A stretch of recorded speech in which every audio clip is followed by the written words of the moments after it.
Hello and welcome back to another study skills, research skills presentation, and today's session is on literature review.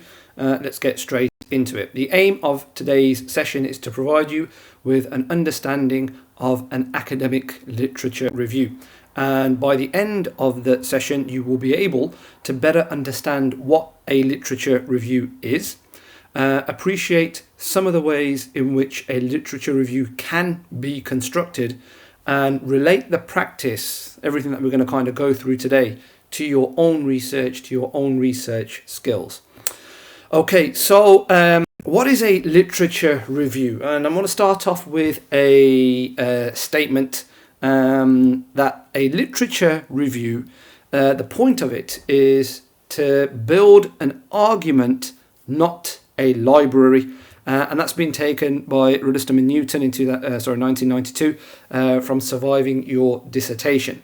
Now, this is key, and the reason why this is key is because the fundamental purpose of a literature review is to engage with the literature in the field critically. Okay, and if you've not read critical reading, if you've not looked at that presentation that's up on Brightspace, I would really encourage you to look at that probably first before you look at this, because that will give you an idea of what critical reading is and how you read critically, because that's super important when you're presenting your literature review, that you are able to engage with it in a critical manner and not just put down what other people have said. And these are one of the things that separates a second class degree from a first class degree. These are the things that add up to make that distinction. Similarly, if you're on a diploma program, these are some of the things in your writing that will separate you from a pass from a merit, from a distinction. So the ability to engage with the literature critically, to identify what the gaps are within the current literature, and to position your research or your proposal within that broad intellectual history that exists within the field. So the purpose of the literature review is to build an argument, not a library. Okay, and that will become a little bit clearer as we move through this presentation. So there's three key characteristics of a literature review. Firstly, it situates your research within the broader discussion. So whatever it is that you're talking about, you engage with all the literature and you say, hi, hello, this is where I am. This is where my research fits in. Number one. Number two, it's a critical review. And if you look at the presentation that's up on Brightspace around critical reading, you'll understand what that is. And once you've been able to conduct that critical review of the existing literature, you'll be able to identify the gap that your research fits into, and that's where you position yourself. So three key points for a literature review. And that's taken from the University of Leicester. So let's take a typical example. For argument's sake, you have a research topic, okay? And your research topic is gender representation in the police. And when you decide to research gender representation, you realise that, well, actually, there's a whole bunch of people that have written on gender representation in the police.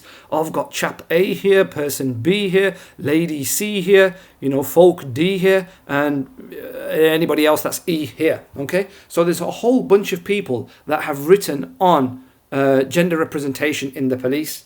And here you are as the budding researcher that's coming through, and you're trying to understand what person A has said, critically understand it. You're trying to understand what person B has said, C has said, D has said, and E has said in relation to this topic. Okay, so there's so many people that have written on it. Your purpose or your role here is to engage with all of that in a critical manner and try and understand what their perspectives are on that particular issue. Okay, so on that matter of gender representation in the police, what are they talking about? What are they saying? Okay, what are their theories? And once you've done that and you've read and you've read and you've read and you've familiarized yourself with the literature that's in the field. And there is a side note here around, well, how do you know when you've read too much? Because there's so much knowledge and information that's out there. How do you know when you've read enough? Well, the kind of the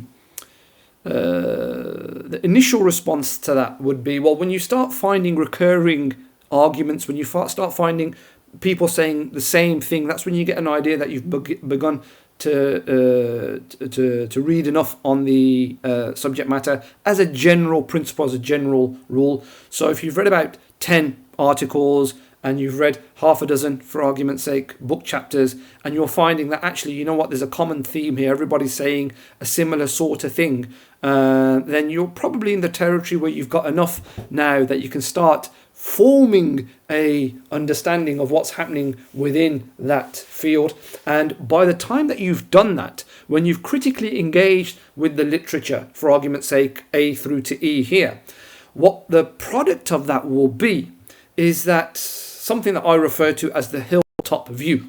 Is that you can position yourself or see yourself standing on top of a hill, looking down at all of the literature that's been written on your given area. So for argument's sake, you've got gender representation in the police that was used in the example. And you're finding, well, actually, from where I can see now on top of this hill, from all the research that I've looked at, this is what I'm able to see. I can see what person A is saying, I can see what person B is saying, I can see what person C all the way through to E is saying, and I can see where they're similar and I can see where they're different. I can see what's happening, okay, because I've got this almost bird's eye hilltop view now, and I can understand where the literature is positioned against each other. Not only that, I can also see now which literature supports the other. So I can see that A supports C, and I can see that C supports E. And I can see the relationships that support each other, and equally I can see the relationships that challenge each other because of my engagement with the literature in such a way that I am now, kind of metaphorically standing on top of this hill, looking down at all of this wonderful literature that's been written on gender representation in the police, and I get it. I get what the debates are. I get what the conversations are. I've engaged with it critically. I've had that critical reading of the literature. And what I've been able to do as a result of that critical engagement with that literature is position my research within that wealth of knowledge. Okay, so that's what the purpose of a literature review, broadly speaking, is. What that then does is that it enables you to look at all of the field, relevant literature that's in the field relating to your topic, and you can say, here you go, I understand what person A has said, what person B has said, what person C has said, I understand what person D and E have said, I understand how they're working together, I understand who's challenging who, and as a result of all of that critical engagement with the literature, I've looked at the way that they've worked, the way that they've conducted the research. This is what I think is really good about the research. These are some of the issues that I consider there to be with the research that these people have conducted. And this is where my research fits in. So this is who I am. This is the claim that I'm making. And this is where I am positioning my research amongst all of these other people. So in a nutshell, that's what a literature review is. It is a critical review of all of the relevant literature that exists within your field, and you are positioning yourself and your study within that rich intellectual history that exists within the field. Okay? That's what a literature review is. Now, once we've kind of understood broadly what a literature review is, we're going to look at the different types of literature review, how you can kind of structure your literature review and how you can engage with them. Okay, so you understand where your research fits in. You've identified the gap. You've read a whole bunch of literature. You've engaged with it critically. How do you present it? So broadly speaking, there's 2, maybe 3 different ways you can do it. And this isn't an exhaustive list. These are just some ways that you could look to present your literature. Firstly, chronologically, and that's pretty straightforward in terms of, well, we're starting from, for argument's sake, 1990 all the way through to 2020, and along this timeline, person A wrote this, person B wrote this, person C wrote this, and you can show the progression within the understanding of that particular research area, in our case, gender representation, over the course of time. Yeah, so that's the chronological presentation. Now, interestingly, with this, quite often what you will find is that people who are authorities and experts within the field that you need to refer to in your literature review will quite often have written more than once on the subject area. So if we look here, for argument's sake, in around about 1990, person A has written on gender representation in the police, but then they've also written about it again closer towards 2020, right? So let's just say 2010, for argument's sake. What is their position in 2010 from 1990? Has it changed? Is it the same? Yeah. And if you look, for argument's sake, here, you've got person C who's writing a little bit further on down from person A. They've also written about it again further on down the line. So person C may have disagreed with person A, but then further on down the line, when they've revisited that topic area, they may have changed their position. What's caused them to change their position, and how significant is that? So what you'll find within a chronological literature review is that it gives you a nice understanding of the subject area through the passage of time. You can see how people's positions change as the months and years pass. You can see how people change their position and what may have caused them to change their position, all of which is relevant for you to understand when you're engaging in the subject area and presenting your research piece in a critical manner. Another way of presenting it is a thematic presentation of your literature review. So you've read all of this literature, you've read person A, B, C, D, E, and when you've read it, you've been able to identify certain characteristics or themes, and perhaps those are a product of the lens through which the problem has been viewed. So you may have read A, C, and E, for argument's sake, and you realize that person A, C, and E is looking at the problem from a psychological lens. So what are the psychological barriers or the psychological issues or considerations regarding gender representation in the police? But then when you read B and D, you found, well, actually, they're looking at it more from a sociological perspective. So they've positioned it and engaged with the problem through a very specific lens. So rather than present it as a distinct timeline like you do in chronology, but in a chronological literature review, you present it thematically. So you say that, well, these are all the folks that are looking at it through this lens. Those are all the folks that are looking at it through that lens. And these are their arguments. Okay? Or thirdly, you may want to look at an ethnographic study. And when I say ethnographic study, you may want to position the literature in such a way where you're looking at how different areas of the country have engaged with the problem. So what is England, the research that's been conducted in England, for argument's sake, what is that saying about gender representation in the police? And you may find that, well, actually, there's a couple of people that have written on that. But there's also a couple of people that have written on the same problem, but they framed their research in and around Wales. So now you can engage with that and identify what some of the issues are. And equally, you've got somebody who's done some research on the same problem, but this time they've framed it and positioned it up in Scotland. So what are the issues there? So you've got those kind of the presentation of the literature in that vein. And you can argue that potentially you can do distinct overlaps. So for argument's sake, you could have an ethnographic study, but you could present it chronologically. So B came before D, and that's what they had to say. Yeah.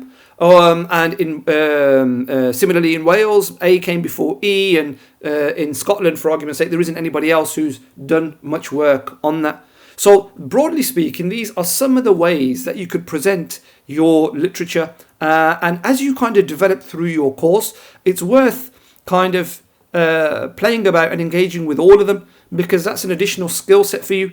It's great working in your comfort zone if you've managed to nail and master a chronological presentation of your literature. But What about a thematic analysis or a thematic presentation? If you've got an opportunity to present your literature in a different way, perhaps through a draft submission before, as a formative assignment, before you do your summative, maybe you want to kind of test yourself a little bit and try and develop the skill of presenting your literature in a thematic way as opposed to a chronological way, if you feel comfortable, and equally vice versa as well. Yeah. So there's different types of way that you can present your literature, and these are just some of them. Chronological, straightforward from beginning to end. This is what person A said at this point. B, C, D, they all came down a timeline, and these are what their arguments were. But fundamentally, you engage with the literature critically, thematically, and similarly as an ethnographic presentation as well. Yeah. Now, once you've kind of done that and understood that these are the potential ways that you can present your literature review, it is fundamentally important to remember the principle that we started off at the beginning of this presentation, that your task is to build an argument, not a library. And I can't impress this enough of how important it is to engage with the literature critically, not just to simply put down person A said this, person B said this, person D said this, person E said this. Okay, and that's great in terms of a knowledge presentation, within your work and within your thesis. But what's your critical engagement with that literature? What works well from your understanding? What doesn't work well from your understanding? And how have you kind of identified through your critical engagement where your research fits in? Okay, and that's the key thing, critical engagement with the literature, because when you engage with it critically, you'll be able to identify the gap where your research fits in. If you don't engage with it critically, you'll read all of this research, all of this literature, and you still struggle to position your research within that field because you've not been able to identify the gap. So critical reading is absolutely important. And as mentioned before, there is a presentation that we've already done on critical reading. I would encourage everybody watching this to go and look at that presentation so you can understand, or better understand if you do already, how to engage with literature critically. Now, we also quite often find that students struggle to find literature, and we always hear that old chestnut, well, there's nothing that's been written on it, and unless you're splitting the atom, maybe that's not a true reflection of whether there is literature or not. And again, there is another presentation that we've put on research study skills about sources and resources, what makes a credible source and what resources you have at your disposal, which I would encourage everybody to have a look at, around how to engage or identify literature for the purposes of your academic research, whether you're putting together an assignment, a dissertation, a report, a video, a poster, a presentation, whatever it is that you're doing, how you identify the sources that you need to build your argument. Okay, so go away and have a look at that. But let's assume for a moment in time. That the piece of research that you want to work on, gender representation in the police, hasn't been written on. Let's just take that argument for a moment. Okay, so gender representation hasn't been written on in the police service. And what you want to do is do a whole bunch of research on this. But you can't find the literature. Okay, so if you can't find literature on gender representation, does any literature exist on protected characteristic representation? So all of the protected strands under the Equality Act. Has anybody done any research on them? Has somebody done research on, for argument's sake, not gender, but BME representation, black and minority ethnic representation? Has anybody done a piece of research regarding the police service on faith and religious representation, those communities? What about what about sexuality? What about disability? So all of these kind of areas of work, has anybody written on those?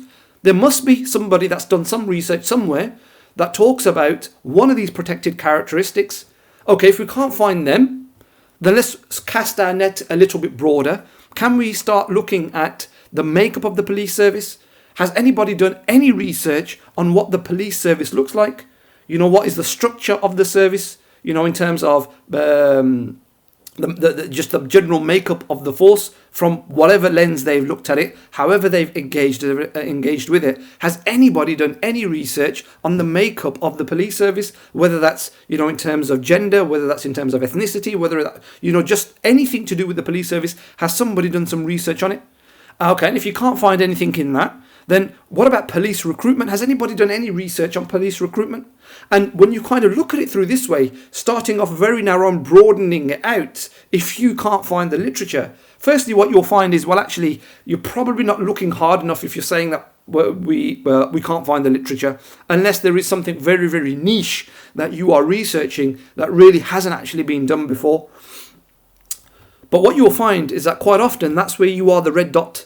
And at the end of that exercise, you will be able to position your research within this broad area of intellectual history or literature that exists regarding whether it's police in general, whether it's the police makeup, whether it's gender representation. Yeah, you'll be able to position yourself in that field, and that's what the literature review essentially is. So.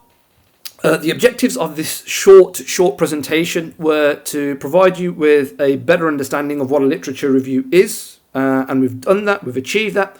Appreciate some of the ways in which a literature review can be constructed. We've understood that as well. We've got kind of 3 broad ways that you can present it chronologically, whether you want to do a thematic presentation, whether you want to look at an ethnographic presentation of the literature, and now critically relate this practice back to your own research. And this is fundamental that when you're kind of going through your academic journey, irrespective of whether you're doing an undergraduate program or whether you're on a diploma program, and to a degree even a postgrad program, how do you write? How do you structure your literature?